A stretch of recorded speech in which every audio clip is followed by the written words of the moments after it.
नमस्ते दोस्तों, कथानिधि चैनल पर आज हम सुनेंगे एक लघु कथा।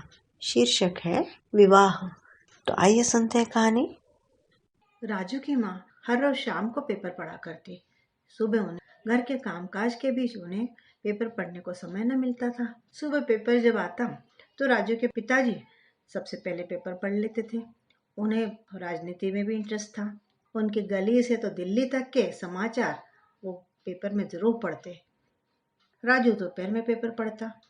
राजू की माँ उस दिन पेपर पढ़े थे तो अचानक उनकी नजर एक समाचार पर गई।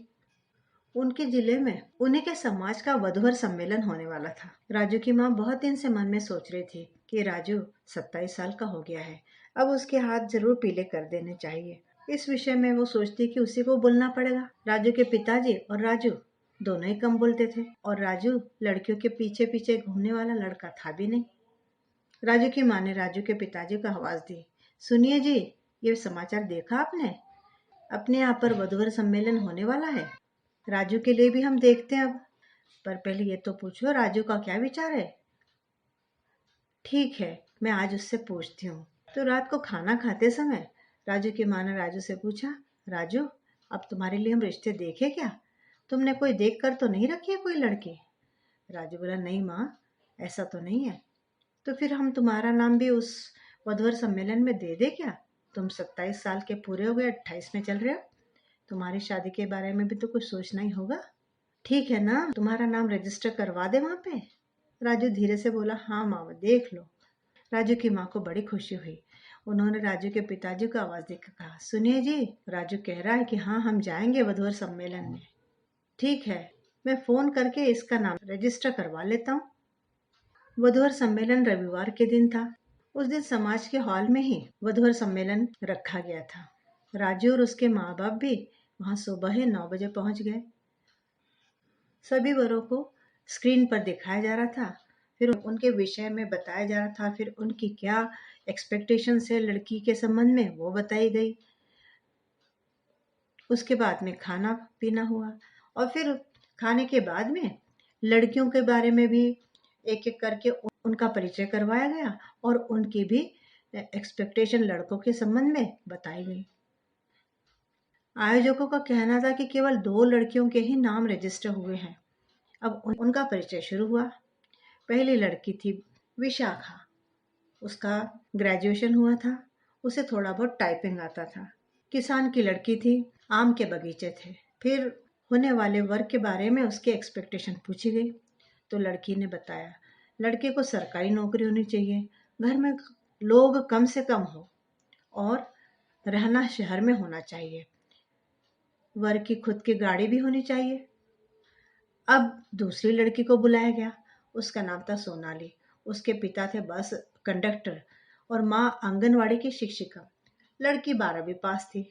अब जब उससे भी लड़के के बारे में उसकी एक्सपेक्टेशन पूछी गई तो बताने लगी, इंजीनियर या डॉक्टर, सिटी में खुद की जगह होनी चाहिए और गाड़ी भी होनी चाहिए।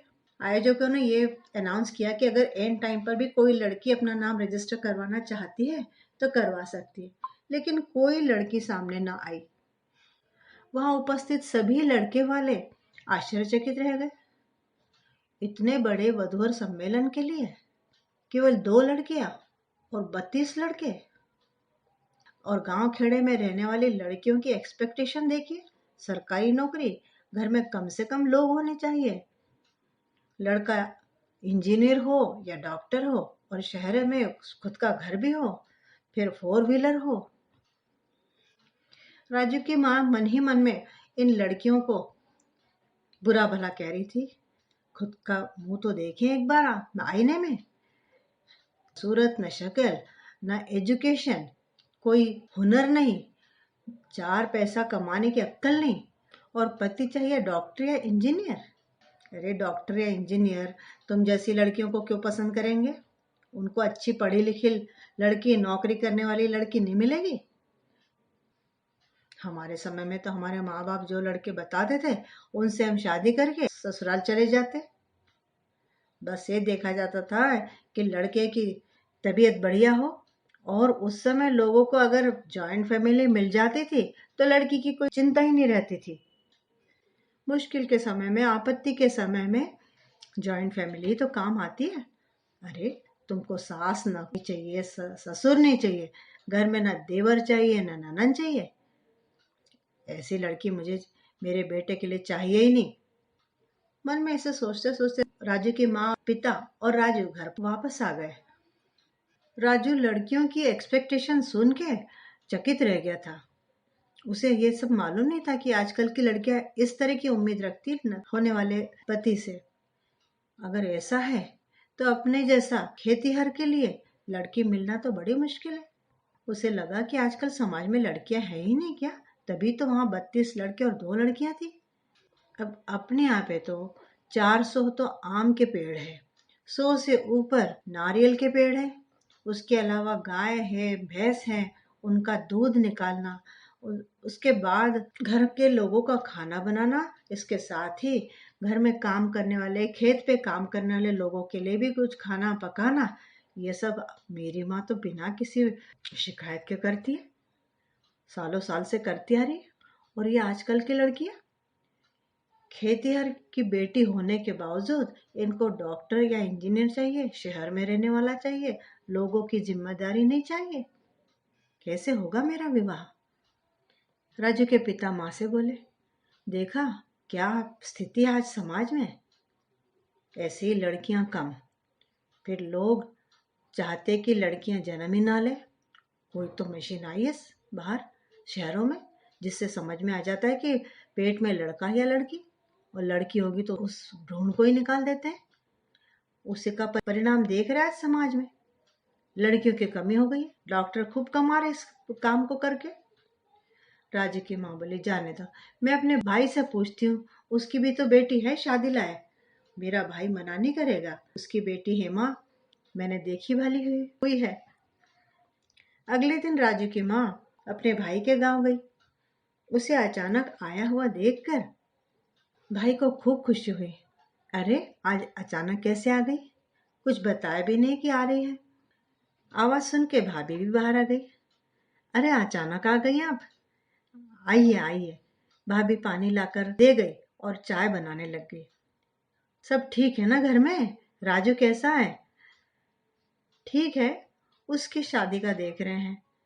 अच्छा अच्छा, फिर कोई पसंद आया क्या, कहीं जमा रिश्ता? अरे लड़कियों के नखरे क्या कम है। तुमने हेमा के लिए कोई लड़का नहीं देखा अभी? वो भी तो 25 साल की हो गई ना। देखेंगे अभी तो रिश्ते। अरे भाभी मैं हेमा के लिए पूछने आई थी, राजू के लिए। भाभी बोलने लगी, अरे ननन जी क्या बताए, हम तो शादी करके गांव में आ गए, सारी जिंदगी मुश्किलें सहते हुए निकाली, मेहनत करते करते बूढ़े हो गए, न कहीं आए न कहीं गए। शहर में देखो लोग घर में ताला लगाते हैं और दुनिया घूम फिर के आते हैं, हम तो सारी जिंदगी यहीं घर में खट रहे हैं, और इतना करने के बाद भी आंटी में 2 पैसे तक नहीं जमा हुए। इसलिए मैंने तो सोच लिया है कि हेमा को तो नौकरी वाला लड़का ही देखो, और वो भी शहर में रहने वाला। क्या गांव में है क्या, आम के पेड़ पर आम लग गए तो पैसे, लेकिन मेहनत कितनी। नौकरी वालों को देखो, 1 तारीख को उनको पगार मिलना ही मिलना, उसके बाद थोड़ी बहुत पेंशन भी होगी। इसलिए ननन जी हम राजू के लिए दूसरी लड़की देखते, मेरे पहचान में काफी लड़कियां हैं, मैं देखूंगी, आप चिंता मत करो। राजू की माँ को बहुत बुरा लगा। वो तुरंत उठ खड़ी हुई, भाभी मैं निकलती हूँ। अरे अभी तो आई और अभी चली जा रही हो? नहीं नहीं, घर पहुंचना होगा, घर में बहुत काम पड़े हैं और काम वाले लोग हैं, उनको भी तो देखना है। ऐसा कहते हुए राजू की माँ बाहर निकल आई। भाई ने उसे रोकने की बहुत कोशिश की, अरे रुको, इतने दूर आई हो, खाना खा के जाना। लेकिन राजू की माँ ने कोई बात ना सुनी और बाहर ही निकल आई। बस स्टैंड पे पहुंच के उसने बस ली और अपने गांव पहुंच गई। घर पहुंच के राजू की माँ ने सारे समाचार राजू के पिता को बताया। मुझे तो लगता है कि आजकल लड़कियों से ज्यादा तो लड़की की माँ को ही ज्यादा प्रॉब्लम है। सभी माँओं को अपनी लड़कियों के लिए शहर चाहिए, गांव में रखना नहीं, लड़की को गांव के काम नहीं करवाना। मेरी भाभी भी यही कहती है, उन्हें हेमा को गांव में नहीं देना है, शहर का लड़का चाहिए। राजू के पिता उनको सांत्वना देते बोले, अरे तुम चिंता नहीं करो, अब देखो मैं कमर कस के तैयार होता हूँ, राजू के लिए लड़की ढूंढ के दम लूंगा अब। इसके बाद उन्होंने अपने जितने पहचान वाले परिचित लोग थे और रिश्तेदार थे, सबको बताया कि अच्छी लड़की हम राजू के लिए चाहते हैं, किसी के पहचान में, किसी के नज़र में हो तो बताए। सभी लोग हो हाँ कह रहे थे, लेकिन कोई रिश्ता ला नहीं रहा था। ऐसा करते सोचते 1 साल और निकल गया। राजू अब 28 पूरा कर चुका था, 29 में आ गया था। तब एक रिश्तेदार ने उनको एक समाचार दिया कि पास के शहर में एक एजेंट है जिसके पास में काफी लड़कियों के रिश्ते हैं। उसने बहुत सारे रिश्ते तय करवाए हैं और उन सभी लड़के लड़कियों की गृहस्थी बढ़िया चल रही है। तब राजू के पिता ने उस एजेंट का फोन नंबर लेके और उसके घर पहुंचे। जब वे उसके घर पहुंचे तो उनसे पहले ही 7-8 लोग जो लड़के के माँ बाप थे वहां बैठे हुए थे। एक एक करके पेरेंट्स अंदर जा रहे थे। लगभग 1 घंटे के बाद में राजू के पिता का नंबर लगा। एजेंट की जो बातें हुई राजू के पिता के साथ, वो बातें सुन के राजू के पिता भी चकरा गए। एजेंट ने पूछा, आपका लड़का कितने साल का है, क्या करता है? उन्होंने बता दिया। फिर ये भी बताया कि हम किसान हैं, हमारे आम के बगीचे हैं और आम के बगीचे थोड़े बहुत नहीं, 400 आम के पेड़ हैं। घर में कौन कौन है? तो मैं, मेरी पत्नी और मेरा बेटा। एजेंट ने वही बताया जो उन्हें मालूम था। बोला, ऐसा है ना कि आजकल कोई किसान की लड़के से शादी करने के लिए तैयार नहीं होती लड़कियां, फिर भी मैं कोशिश करता हूँ।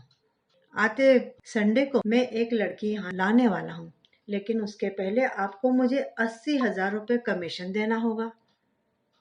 लड़की अगर आपको पसंद आ गई तो फिर शादी के पहले दिन लड़की के बाप को आपको 5 लाख रुपए कैश देने हैं और शादी का सारा खर्चा आपको ही उठाना होगा। शादी में ज्यादा गेस्ट नहीं लाना है। फिर शादी में लड़की के लिए कम से कम 10 तोले का सोना, लड़की के भाई को आधे तोले की अंगूठी और एक मोटरसाइकिल देनी है। लड़की के पीहर के लोगों के लिए 15 बढ़िया क्वालिटी की साड़ियां और 15 ही पैंट शर्ट पीस, और शादी में जो लोग कार से आएंगे उनके गाड़ी का भी खर्चा। ये सब आपको अगर मंजूर हो तो कल शाम तक आप मुझे फोन करके बता दीजिए। लड़की देखने के लिए जाना होगा तो 8 सीटर बढ़िया गाड़ी लेकर आ जाइए। कल शाम तक मुझे बता देना आपका क्या विचार है। लड़कियों को बहुत डिमांड है, आप तो जानते ही हैं। अभी कितने ही लोग आएंगे पूछताछ करने के लिए। आप जल्दी से जल्दी मुझे फोन पर बता देना आपका विचार। राजू के पिता वहां से बाहर निकले, बस लेके अपने गांव पहुंचे। अपनी पत्नी को और राजू को सारा समाचार सुनाया।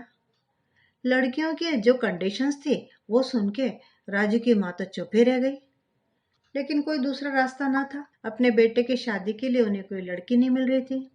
आखिर उन्होंने एजेंट को 80,000 रुपए देना तय कर लिया। वैसा उसके पिता ने शाम को एजेंट को फोन भी कर दिया। एजेंट ने बताया कि संडे को आ जाना, 8 सीटर गाड़ी लेके, वहां से हम लड़की को देखने जाएंगे। राजू के पिता ने इनोवा तय कर ली। राजू को ये सब ठीक नहीं लग रहा था, लेकिन राजू की माँ बोली, एक बार शादी तो हो जाने दो। इसलिए वे लोग निकल पड़े। एजेंट के घर पहुंच के पहले तो उसे 80,000 रुपए दिए। उनके साथ ही 2 और भी शादी लायक लड़के और उनके माँ बाप, ये सब लड़की के गांव के लिए रवाना हो गए। उस गांव में पहुंच के उन्हें 2 लड़कियां और उनके माँ बाप से मिलवाया गया। लड़कियां अच्छी थी देखने में, लेकिन उनकी भाषा थी कन्नड़। राजू के घर के लोगों को कन्नड़ भाषा आती नहीं थी और उन लोगों को राजू की भाषा नहीं आती थी। 2 लड़कियों में से एक लड़की तो राजू की माँ को पसंद भी आ गई। उस लड़की के माँ बाप और राजू के माँ बाप और एजेंट, इनकी अलग से मीटिंग हुई। शादी के पहले दिन 5 लाख रुपए लड़की के बाप को देना तय था, तभी लड़की शादी के लिए खड़ी होगी, ये भी एजेंट ने बता दिया। साथ ही शादी के समय लड़की के कम से कम 10 तोले सोने के दागिने चढ़ावे में जाने चाहिए, ये भी उसने एजेंट ने फिर से रिमाइंड करा। इतना हो तो लड़की शादी के लिए तैयार हो जाएगी, अदरवाइज वो लोग लड़की को लेके वापस चले जाएंगे। ये एक तरह से धमकी ही थी। कोई और रास्ता न देखकर राजू के माँ बाप ने उनकी सारी शर्तें मान ली और वापसी के लिए रवाना हुए। सारी बातें तय हो गई और शादी राजू के गांव में होना तय हुआ। और राजू के घर के बाद में 2 घर छोड़ के जो एक घर था, उसी घर से शादी होना तय हो गया। राजू के पिता ने 10 तोले सोना के जेवर करने के लिए सुनार के पास ऑर्डर दे दिया। साथ ही लड़की के भाई के लिए अंगूठी बनवाने के लिए भी ऑर्डर दे दिया। एक मोटरसाइकिल भी बुक कर ली। 15 साड़ियां और 15 पैंट शर्ट पीसेस की खरीदी भी कर ली गई। उनके घर में शादी थी, इसलिए घर को भी पेंट करवा लिया। उन्होंने ज्यादा लोगों को आमंत्रित नहीं किया, केवल क्लोज रिलेटिव्स और क्लोज फ्रेंड्स को ही बुलाया।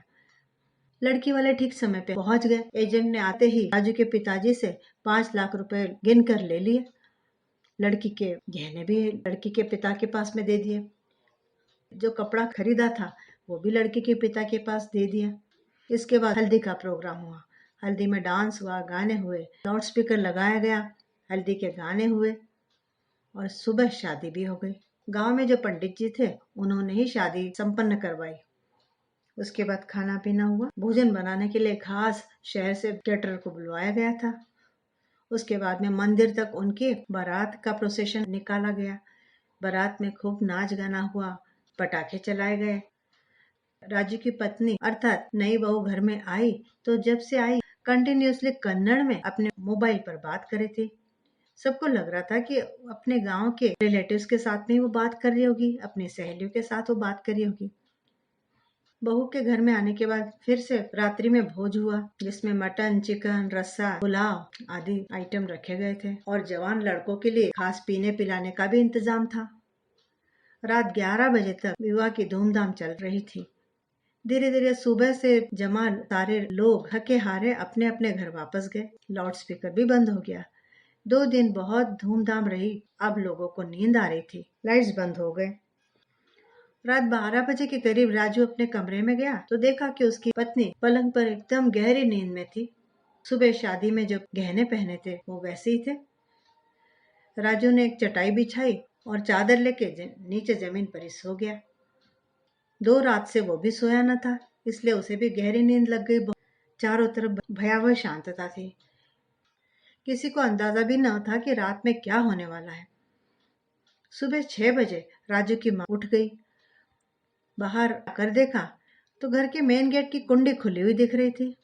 उसने याद किया रात में तो उसने दरवाजा ठीक से बंद कर लिया था, तो इतने सुबह सुबह दरवाजा किसने खोल दिया। उसे कुछ ठीक से याद न आया कि कौन इतने जल्दी उठ गया। घर में तो सभी मेहमान जो आए हुए थे वो अभी गहरी नींद में सोए थे। राजू के पिता भी सो रहे थे। राजू अपने कमरे में था। दरवाजे की कुंडी किसने खोली? इतने में ही राजू भी उठ के बाहर आया। राजू की माँ ने उसे बताया कि बाहर का दरवाजा खुला है।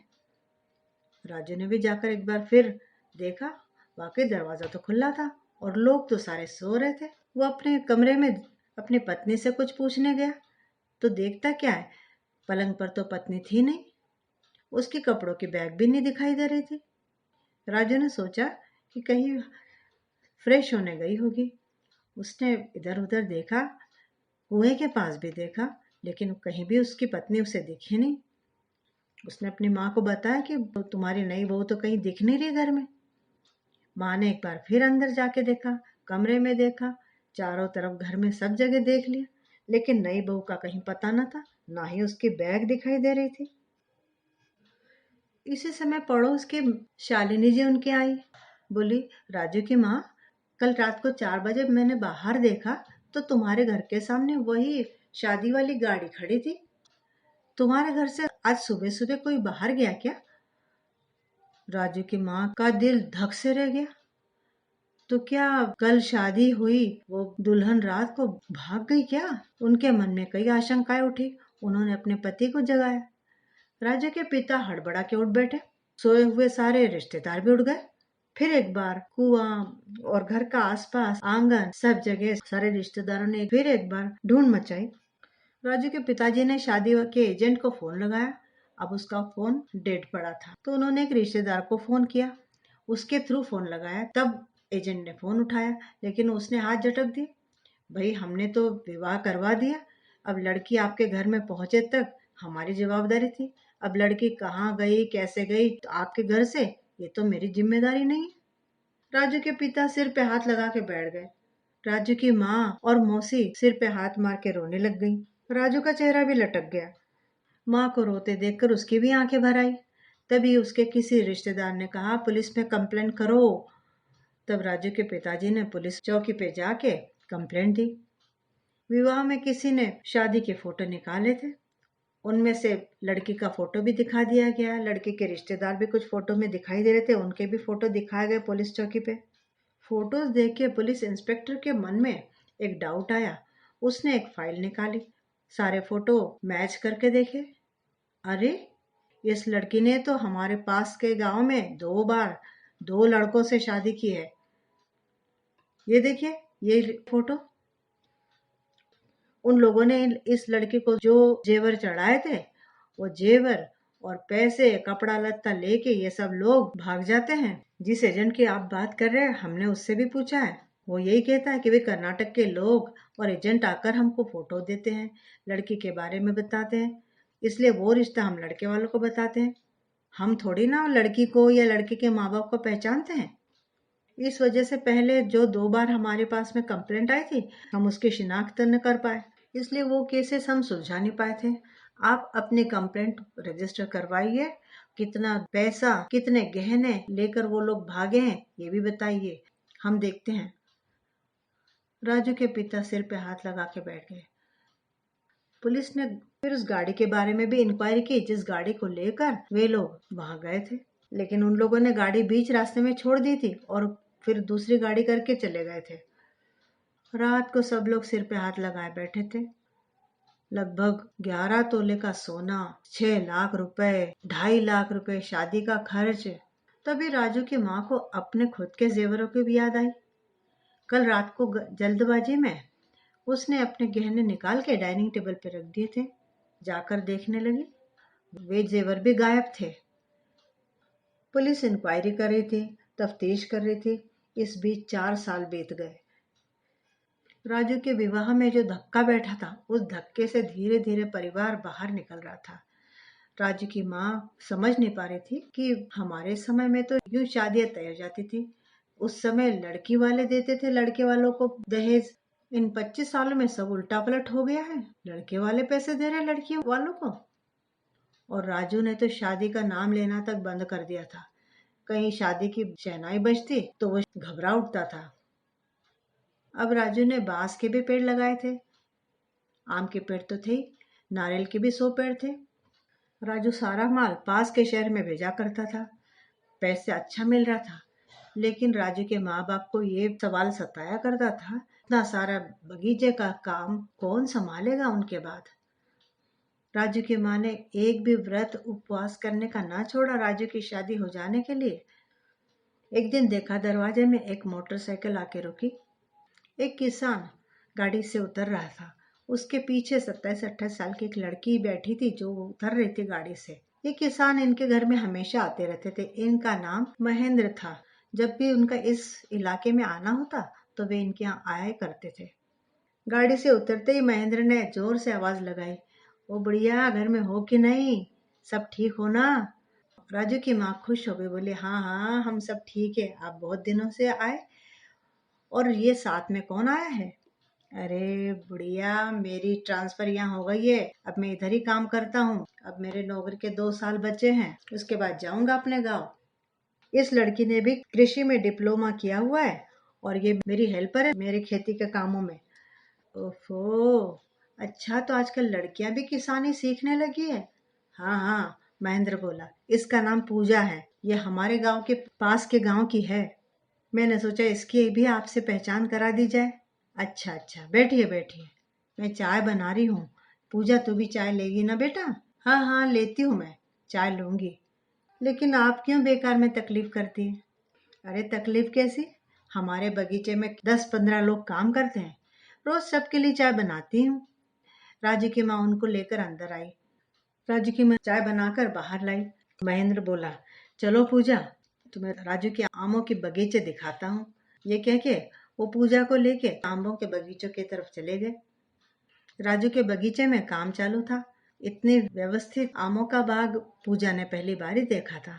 छोटी छोटी अमियां तो लग चुकी थी पेड़ों पर, उनके ऊपर दवाइयां छिड़की जा रही थी। 400 लगभग आम के पेड़ थे, उसके आगे एक छोटा सा नाला बह रहा था। 2 जगह पंप लगे हुए थे जिनसे कि नारियल के बागों में पानी डाला जा रहा था। उसके आगे बांस के पेड़ भी लगे हुए थे। राजू पूजा और महेंद्र को सारा बगीचा दिखा रहा था। पूजा ने राजू से पूछा, तुम बांस किसको बेचते हो? राजू ने बताया वो किस कंपनी को बेचता है।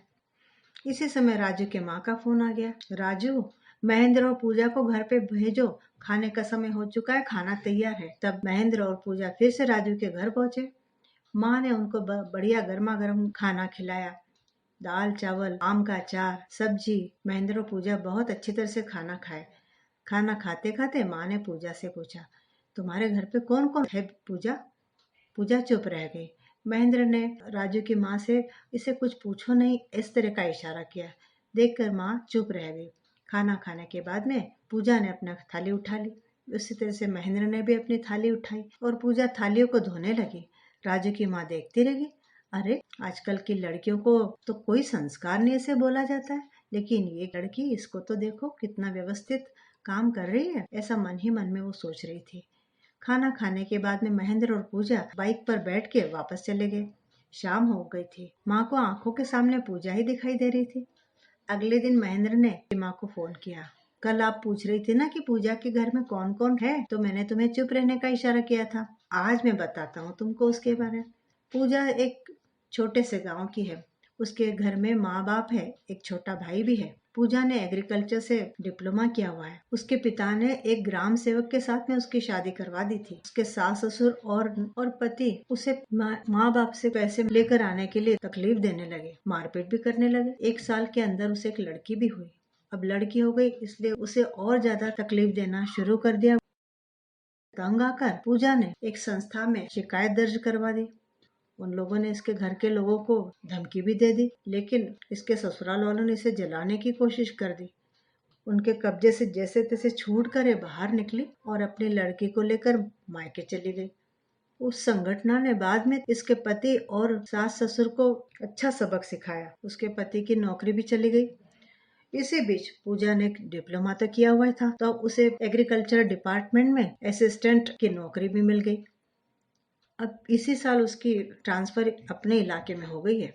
इसकी लड़की 4 साल की है, जो इसके माँ बाप के पास में रहती है। ये लड़की वाकई बहुत गुणी लड़की है और हमारे कृषि विभाग में सबकी बहुत लाडली है। ऐसा कह के महेंद्र ने फोन रख दिया। राजू की माँ को लगता रहा कि इतनी गुणी लड़की और इसके घर के लोगों ने इसकी क्या हालत करके रखी। रात को राजू के पिता और राजू खाना खाने बैठे तो माँ ने उन दोनों को पूजा की सारी कहानी बताई। राजू के पिता को भी लगा कि इतनी अच्छी लड़की की ऐसी दशा, ऐसे लोग भी अभी समाज में है, इस बात का उन्हें विश्वास ही न हो रहा था। आगे 2 महीने बीत गए। पूजा उनके गांव में आई नहीं। अब राजू के बगीचे में आम का सीजन शुरू हो गया था। रोज 15-15 लोग काम कर रहे थे। उनके चाय पानी और खाना पीना करके राजू की माँ थकती जा रही थी। घर में अगर बहू होती तो उसने अपना हाथ बटाया होता, ऐसा बार बार उसके मन में आता। अचानक एक दिन स्कूटर पे बैठ के पूजा उनके घर पे आ गई। पूजा को देखते ही माँ को बड़ी खुशी हुई। अरे, ठीक कहाँ इतने दिन? माँ ने पूछा। मेरा 1.5 महीने का ट्रेनिंग था, उसी में अटकी हुई थी। आपकी सबकी याद आती थी। उस दिन जल्दी जल्दी में आई थी तो किसी का फोन नंबर नहीं ले पाई थी। अच्छा अच्छा, बैठो बैठो, चाय पियोगी क्या? पूजा बोली, हाँ लूंगी, लेकिन आप मत उठिए, मैं बनाती हूँ। फिर पूजा ने चाय बनाई सबके लिए, साथ ही कुछ पराठे रखे हुए। माँ से पूछकर वो पराठे भी लिए और अचार भी ले लिया। वो बोली, मुझे वाकई बहुत भूख लगी है, इसलिए मैंने आपसे पूछ के ले ही लिया। माँ को उसका इस तरह से घुल मिल जाना बहुत भाया। उन्हें बड़ी खुशी हो रही थी उसका इस तरह से घर में घूमना। वो जिस तरह से घर में घूम के अपनेपन के साथ काम कर रही थी, उनसे बातें कर रही थी, उसकी वजह से राजू की माँ को बड़ी खुशी हो रही थी। थोड़ा सा नाश्ता करने के बाद पूजा बोली, माँ मैं जरा बगीचे में जाके आती हूँ। ये कह के वो बगीचे में चली गई। बगीचे में क्या देखा, राजू पसीने से तरबतर हो रहा था। आम उतारने का काम चल रहा था। बड़े बड़े ट्रक में आम रखे जा रहे थे उतार उतार के। काफी देर तक पूजा खड़ी खड़ी सब देख रही थी। राजू का उसकी तरफ ध्यान नहीं गया था। राजू काम करवा लेने में बिजी था। अचानक ही एक मजदूर का ध्यान पूजा की तरफ गया और उसने राजू को बताया कि पूजा मैडम आई हुई दिखाई दे रही है। राजू हंसते हंसते पूजा के पास पहुंचा। कब आई? अभी आई हूँ और घर से बढ़िया सा नाश्ता करके आ रही हूँ। 1.5 महीना ट्रेनिंग थी इसलिए इधर आ नहीं पाई। अच्छा, मुझे तो लगा आप हमें भूल भी गई। नहीं नहीं, कैसे भूलूंगी, आप जैसे मेहनती बगीचेदार दिखते कहाँ हैं। हमारे एग्रीकल्चर डिपार्टमेंट को आप जैसे लोगों के ऊपर खास नजर रहती है। मैं इसलिए आई हूँ कि आप कौन से फर्टिलाइजर्स यूज करने वाले हो, इसके बारे में मुझे आपसे थोड़ी बात करनी थी, लेकिन आप बहुत बिजी थे। हाँ, अभी तो टाइम नहीं है। मेरे पास 6 बगीचे और हो गए हैं जिनके आम अभी निकालवाने हैं। तो ये आम कहाँ भेजोगे आप? एक्सपोर्ट करते हो क्या? नहीं, अभी ये बाहर कहीं एक्सपोर्ट नहीं करता हूँ, अभी तो अपने आसपास के शहरों में ही जाता है आम। उनकी बातें चली रही थी कि माँ का फोन आया। राजू बेटा, खाना खाने आ जाओ और पूजा को भी लेते आना। हाँ माँ। राजू ने मोटरसाइकिल निकाली और पूजा को भी इशारा किया। पूजा ने भी अपनी स्कूटर निकाली और दोनों घर पे पहुंचे। राजू के पिताजी भी घर पे आए हुए थे। माँ ने पूछा पूजा से, पूजा नॉनवेज खाती हो क्या? हाँ हाँ, खाते हम। पूजा अंदर गई माँ के साथ में और माँ के साथ में काम करवाने लगी। माँ ने आज खास फिश बनाई थी। राजू और राजू के पिता खाना खाने बैठे। माँ बोली, पूजा तू भी बैठ जा बेटी खाना खाने। नहीं माँ, हम दोनों बाद में खाते हैं। राजू के पिता का खाना होकर वो लोग बाहर जाकर बैठे। पूजा ने फटाफट माँ और उसके लिए भी थाली लगा ली।